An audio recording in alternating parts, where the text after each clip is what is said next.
बिस्मिल्लाहिर्रहमानिर्रहीम। कहानी घाट के मोहतरम अजीज़ दोस्तों, अस्सलाम वालेकुम।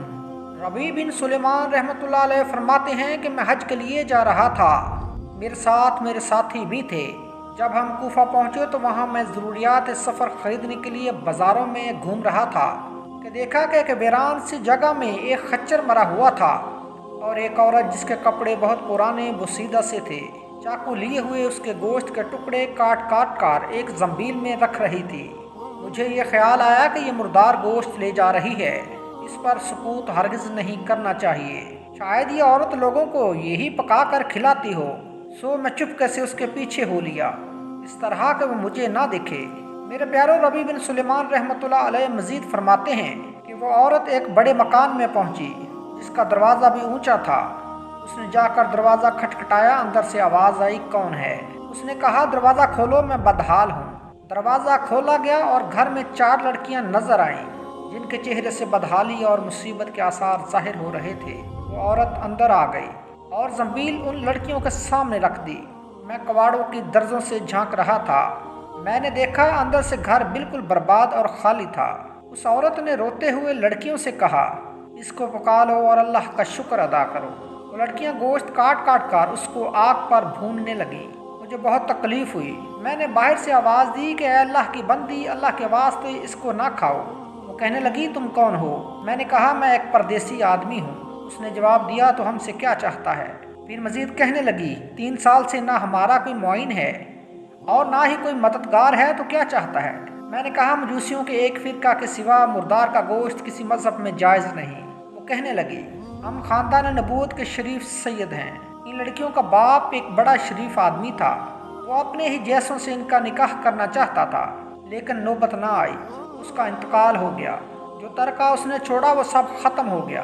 हमें मालूम है कि मुर्दार खाना जायज़ नहीं है, लेकिन इसरार में जायज़ होता है और हमारा 4 दिन का फाका है। मेरे प्यारो, रबी बिन सुलेमान रहमतुल्लाह अलैह फरमाते हैं कि उनके हालात सुनकर मैं बेचैन हो गया और अपने साथियों से आकर कहा कि मेरा तो हज का इरादा नहीं रहा। सब ने समझाया, लेकिन मैंने किसी की नहीं सुनी। मैंने अपने कपड़े और एहराम की चादरें और जो सामान मेरे साथ था वो सब लिया और साथ ही नकद 600 दिरहम भी थे, वो भी लिए और उनमें से 100 दिरहम का आटा खरीदा और बाकी के दिरहम आटे में छुपा कर उस बुढ़िया के घर पहुंचा दिया और ये सब सामान और आटा वगैरह उसको दे दिया। उसने शुक्रिया अदा किया और कहने लगी, ऐ इब्ने सुलेमान, अल्लाह तेरे अगले पिछले गुनाह माफ़ करे और तुझे हज का सवाब अता फरमाए और अपनी जन्नत में तुझे जगह अता फरमाए और ऐसा बदल अता फरमाए जो तुझे भी जाहिर हो जाए।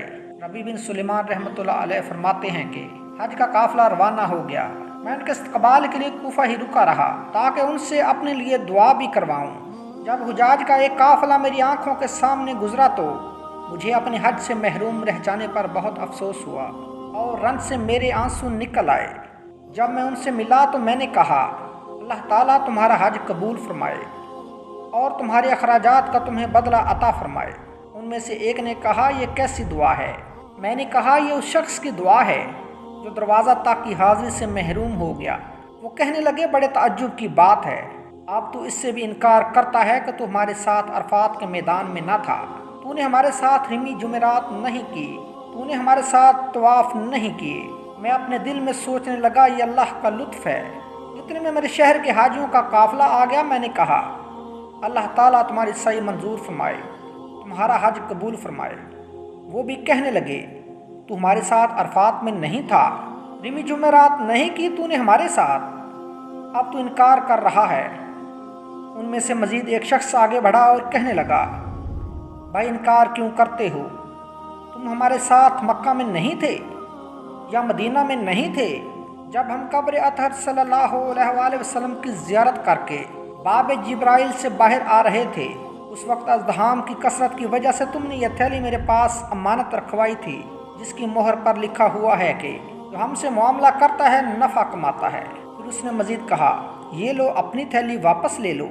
रबी बिन सुलेमान रहमतुल्लाह अलैह फरमाते हैं कि मैंने उस थैली को कभी उससे पहले देखा न था। उसको लेकर मैं घर वापस आया, इशा की नमाज पढ़ी, अपना वजीफ़ा पूरा किया। इसी सोच में जागता रहा कि आखिर ये किस्सा क्या है। इसी कश्मकश में मेरी आँख लग गई तो मैंने हजूर अकरम नूर मुजस्सम सरवर कुल्ले आलम نبی کریم خاتم النبیین سید المرسلین رحمۃ للعالمین جناب رسالت مآب سرور کائنات فخر موجودات شاہ الاولاق حضرت محمد مصطفیٰ صلی اللہ علیہ وآلہ وسلم کی خواب میں زیارت کی۔ حضور اکرم صلی اللہ علیہ وآلہ وسلم نے تبسم فرماتے ہوئے ارشاد فرمایا، اے ربی آخر ہم کتنے گواہ اس پر قائم کریں کہ تو نے حج کیا ہے، تو مانتا ہی نہیں۔ بات یہ ہے کہ جب تو نے اس عورت پر جو میری اولاد میں سے تھی خرچ کیا اور اپنا حج کا ارادہ ملتوی کیا تو اللہ نے اس کا نعم البدل تجھے عطا فرمایا۔ اللہ نے ایک فرشتہ تیری صورت بنا کر اس کو حکم دیا کہ وہ قیامت تک ہر سال تیری طرف سے حج کیا کرے، اور دنیا میں تجھے یہ عوض دیا کہ 600 درہم کے بدلے 600 دینار یعنی کہ اشرفیاں عطا کی۔ ربیع بن سلیمان رحمۃ اللہ علیہ فرماتے ہیں کہ جب میں سو کر اٹھا تو اس تھیلی کو کھول کر دیکھا تو اس میں 600 اشرفیاں موجود تھیں۔ سبحان اللہ۔ محترم ناظرین، اگر آج کی ویڈیو آپ کو اچھی لگی ہو تو ہمارے چینل کہانی گھاٹ کو لائک، شیئر اور سبسکرائب کر دیجیے۔